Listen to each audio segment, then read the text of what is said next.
Potensi Bahrain jadi kelinci percobaan Sintayong.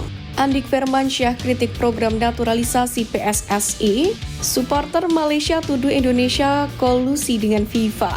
Alasan Ramadan Sananta tak dipanggil Sintayong. Push like di bawah. Lanjut simak informasi selengkapnya sebagai berikut.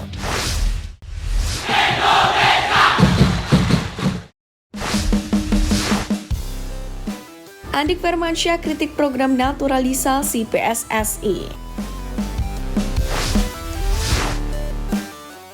Ex-pemain timnas Indonesia Andik Firmansyah turut berkomentar terkait program naturalisasi yang kini gencar dilakukan oleh federasi. Hal itu tak terlepas dari adanya dua pemain baru, yakni Misilgers dan Eliano Rinders yang akan debut lawan Bahrain. Tak berhenti sampai di Misilgers dan Eliano. Kemungkinan timnas Indonesia masih akan terus mencari pemain keturunan yang tentunya memenuhi syarat untuk dinaturalisasi.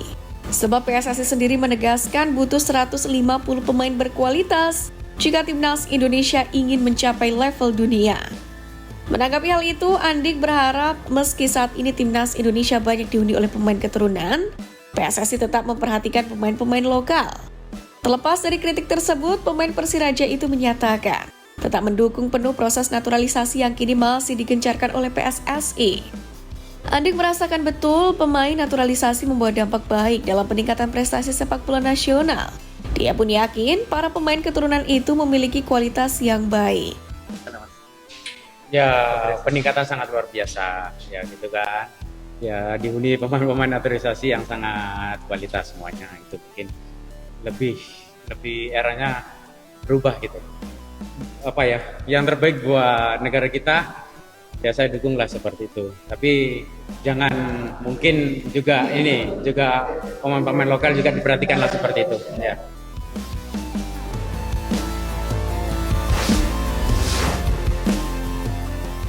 Alasan Ramadan Sananta tak dipanggil oleh Sintayong.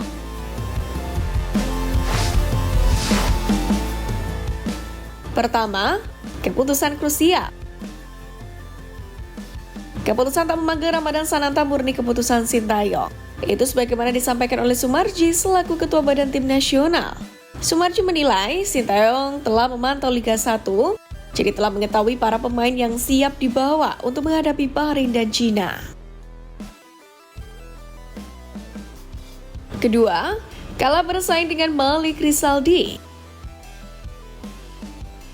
Keberadaan Malik Rizaldi dalam daftar 27 nama pemain yang dipanggil oleh timnas Indonesia tak mengagetkan.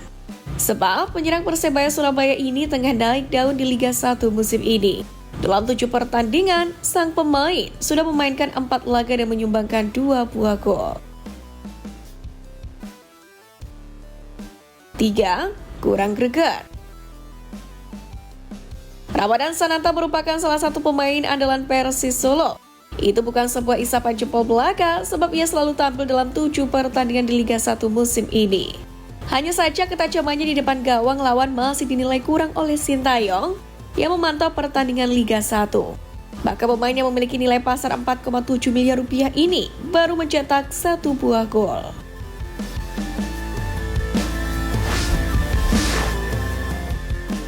Potensi Bahrain jadi kelinci percobaan Sintayong.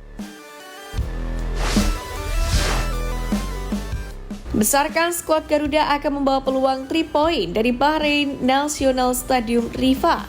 Pasalnya, timnas Indonesia kian kuat, solid, dan nyaris tak ada celah berarti di setiap lini. Terlebih Bahrain sendiri tengah diterpa trauma menyusul kekalahan telak dari Jepang pada laga terakhir. Meski berstatus tuan rumah dan beraksi di depan pendukungnya sendiri, tak ada jaminan kalau pasukan Dragan Talajik bisa memenangkan duel nanti. Sebaliknya, The Marons akan menjadi kelinci percobaan skema terbaru dari Coach Sintayong. Bagaimana tidak, dari mulai kiper hingga penyerang timnas Indonesia nyaris diisi oleh pemain yang berkarir di luar negeri, utamanya di Eropa. Dalam formasi 3-4-3, di bawah Mister akan diisi oleh Martin Pas. Dan 3 back di depannya adalah Misilgers, Jesus, dan Rizky Ridho. Kemudian di tengah ada Calvin Verdong, Dayton Juan, Tom Haye, serta Sandy Walsh. Lalu Trisula di lini depan diisi oleh Ragnar Oratmangun, Rafael Strijk, dan tentu saja Eliano Reinders. Ini belum termasuk sederet pemain cadangan yang juga tak kalah ganas macam Jordi Amat, Paltinama, Marcelino, Egy Maulana Fikri, serta Witan Sulaiman. Dengan materi pemain mengerikan seperti ini, Jesus dan kawan-kawan pun pastinya bukan lawan yang mudah bagi Bahrain. Kendati dalam sejarah pertemuan sebelumnya, mereka pernah menang telak 10-0 atas Indonesia.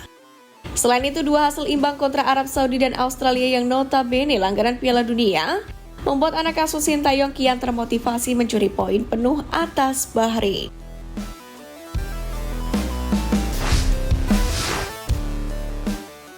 Supporter Malaysia tuduh Indonesia kolusi dengan FIFA. Setelah beberapa saat lalu supporter Cina mempertanyakan para pemain naturalisasi Indonesia, kini supporter Malaysia pun ikut bersuara. Bahkan tuduhan yang mereka sampaikan lebih keras. Mereka menuduh Indonesia dalam hal ini PSSI melakukan kolusi dengan FIFA dalam proses naturalisasi para pemainnya. Suara keras mereka muncul setelah FIFA dengan tegas menolak upaya FAM PSSI-nya Malaysia untuk menaturalisasi Mats Deels gelandang Belanda. Alasan yang disampaikan FIFA adalah Mats Deels tidak datang dari keturunan ketiga sehingga tidak eligible. Rasa jengkelnya itulah yang muncul di mata para supporter Malaysia. Upaya FAM menaturalisasi satu pemain saja gagal. Sementara Indonesia, puluhan pemain naturalisasi begitu mudah masuknya. Hal itu sontak menimbulkan kecemburuan mendalam. Tuduhan kemudian menyasar bahwa kemungkinan Indonesia memanipulasi catatan para pemain agar pemain tersebut eligible untuk memenuhi persyaratan naturalisasi yang ditetapkan oleh FIFA. Bahkan mereka mengaitkan keberadaan kantor FIFA di Indonesia sebagai salah satu penyebab Indonesia dapat melakukan kolusi dengan FIFA. Suara miring terkait para pemain naturalisasi Indonesia ini pun datang dari para pendukung Malaysia, bukan FAM sebagai federasi yang mana menaungi sepak bola Malaysia. Maka dapat dipastikan suara ini muncul karena perasaan tidak senang dengan prestasi timnas Indonesia yang belakangan ini meningkat pesat.